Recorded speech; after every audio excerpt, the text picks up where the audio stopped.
Great. So another hurricane is coming through either the East Coast, West Coast, or Central Florida. That's just going to happen. It happens kind of regular.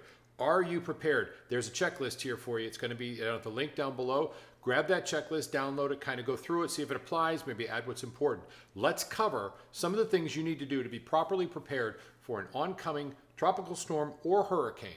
Number one, stay informed. If you have a radio, terrific. If you've got a news station you like on your phone, terrific. Make sure your phone is charged. Make sure you have additional charging stations for your phone if you don't have them already. Probably want to order those from Amazon or something, and you want extra chargers to charge your phone, because if you lose power, heaven forbid, your phone is probably going to be your only resource. So having 3 or 4 chargers, which you can get pretty cheap, might want to think about that. That's going to help you stay informed. Number 2, have an emergency plan. So what are you going to do with your family? What are you going to do with your pet? We'll cover the pet in just a couple minutes, but our daughter goes to the University of Florida. Our sons go to Florida State. We want to make sure we have a knowledge of what they're going to do, who's going to respond when we're doing it. For us, we've got an impending probably hurricane coming through that's going to impact both of them. We make our call tomorrow morning. We have a plan. Do you have one? Write one down. Get an idea. Maybe use this checklist and write it down there. Number 3, you'll want some form of an emergency kit. It should have health first aid stuff in there. I like to include little things like I want to have a big bucket. Here's why, and I hate to be graphic about this, but heaven forbid we lose water. I've got a pool outside. I can still flush my toilets. A little more graphic than you need, but I have an emergency kit. It's got extra food staples in there. I've got things that I can have right away. Spam is one of my favorites. Sardines are some of my favorites. Canned vegetables are there. Canned fruit for dessert. I want things that are going to help me besides my medical kit. So think about it. What do you want? Heaven forbid you lose power for 4 or 5 days. Number 4 is securing your home. Do you have a place to go in your home should you not be able to secure it? Where's your safe room? We have ours. It's right back there. You're in our kitchen right now, as you can probably tell.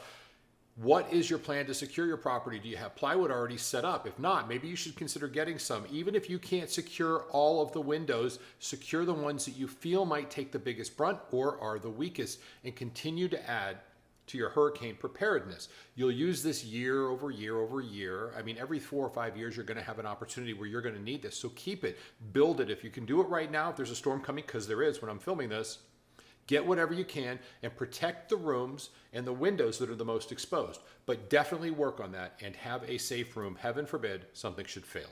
Number 5 is backup power. Do you have a generator? If you don't, that's okay. You probably won't need one, but it will be out. Perhaps you can lose power for a day or maybe 2 or even up to a week. If you have a generator, great. If not, this is a great time to find friends that do have house generators and see that if you were to bring over some, I don't know, sardines and Spam and things like that, or maybe your frozen foods in your freezers, let's keep an eye out. What are we burning through? What's gonna melt if we lose power? Without that, start eating that right now or cooking in advance. Get some ice if you need that. If you don't have a generator, if you do have one, now's a good chance to put one in. If not, go buy one. You will find that you use it over the course of the years. A little footnote, if you're going to get a generator, you should do generator maintenance on a yearly basis. I have it on my calendar. I do it every June, and I start the generator up, make sure it works. I put in fresh gas. I obviously change my oil in there, and then I run it till the gas runs out because I don't want anything in there that's going to gunk it up. Put a stabilizer in your gas if you're getting gas. Do you have gas cans? Something else you'd want. We carry 7 at our house, which gets us through really about 6 days without power. So consider what your consumption is and what you're going to need. Number 6, review your insurance policies. Now, your insurance policy is very, very important. You take a look at it. I would encourage you to do this on an annual basis. It's something that we do as well to make sure we have the best policy. We're not overinsured and we're not underinsured. But take a look at yours, and if you have some questions, ask now. Call your insurance agent up. Say, hey, I got a question about this. Am I covered? You're better off knowing in advance what's going to happen as opposed to trying to search for things and scramble when it's an adverse circumstance. Number 7, as I alluded to, my children are in University of Florida and Florida State. We have an evacuation plan. We know where we're going, and more importantly, we know where they're going. Our house is very stable. I live in Central Florida. It's pretty much not a big deal here. We get good winds, but they're not sustained hurricane force winds, almost never. And we've endured enough that our trees are strong. We've got a lot of tree cover, so it's not like open water, 80-mile-an-hour wind hitting you. It's got to reach down inside the trees. Do you have your evacuation plan set up? If not, this is the time to do so. Number 8, anything that's outside can become a projectile. That includes little lawn figures, that includes chairs, that includes your grill.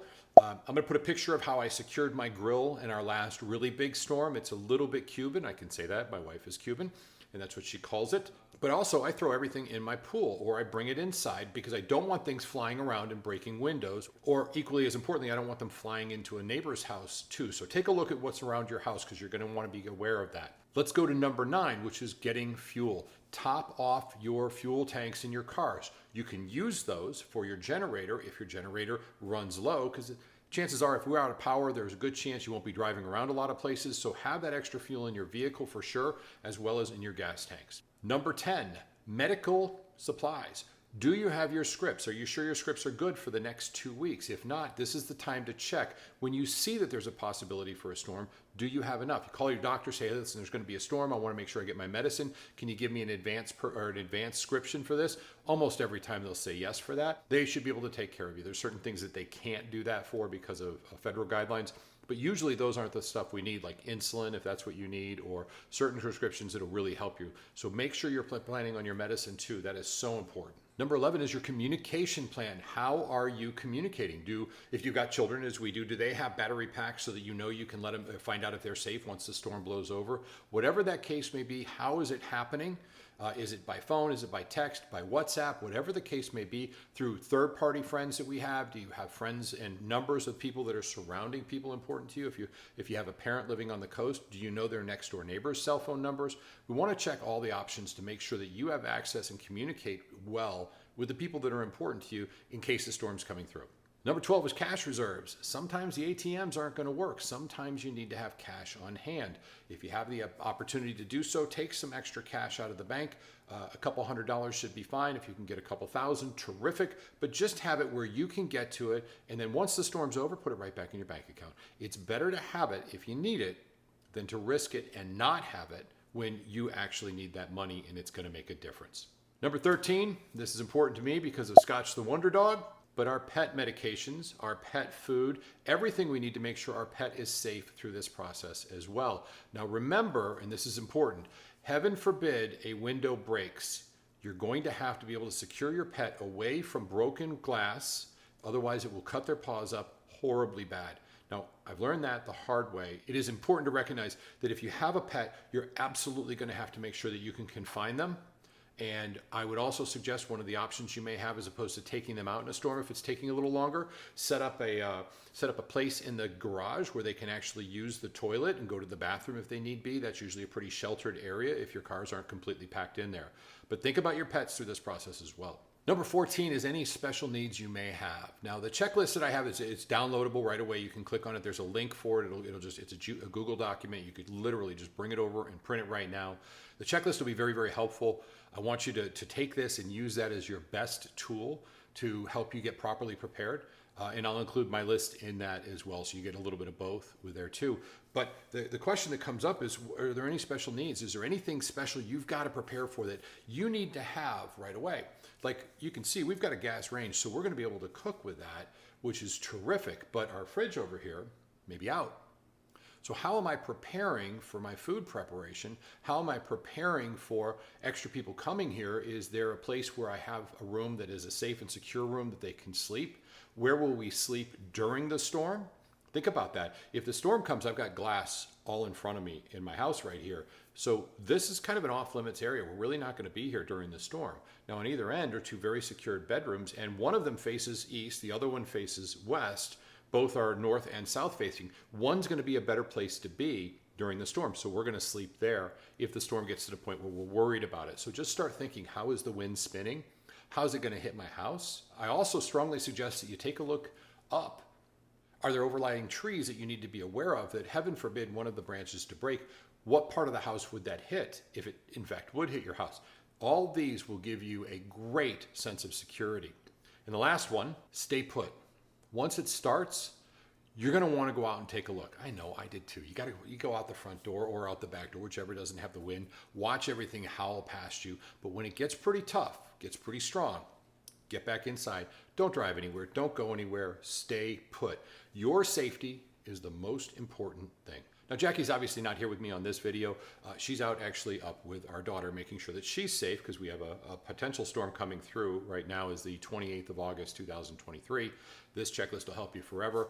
But we have a storm coming through, so she's up making sure that my daughter's safe and we're squared away. My boys are good to go. They know what to do while they're up there in Florida State. You need to have a plan. Hopefully this will help. Again, this is George. If you like this content, please hit like and subscribe. We'd appreciate it. This is about your safety, though. The link's down below. Grab the checklist. It's available for you, and it's literally something you can just check off and say, I got it, I got it, I got it, I got it. And everything I just used to kind of read this for you is included as well. I want you guys to be safe. God bless you. Have an amazing day. I'm sorry you have to watch this video. It obviously means there is a need.